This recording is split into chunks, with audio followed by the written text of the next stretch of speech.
2014, année d'écroulement d'immeubles dans le district d'Abidjan. Au total, 8 immeubles se sont effondrés dans plusieurs communes.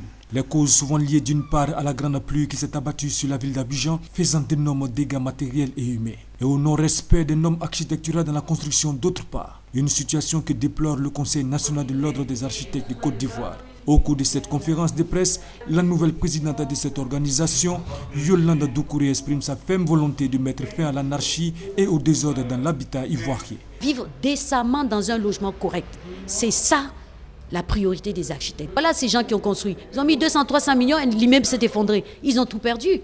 Il aurait pris un peu de son argent, payé un architecte, il ne serait pas dans ces problèmes-là. C'est ce qu'on veut faire comprendre aux gens. Quand ils viennent vers un architecte, vous avez un bâtiment qui va tenir 50 ans, 100 ans, sans problème. Il faut que chaque habitant de Côte d'Ivoire se dise que moi j'ai un architecte pour moi.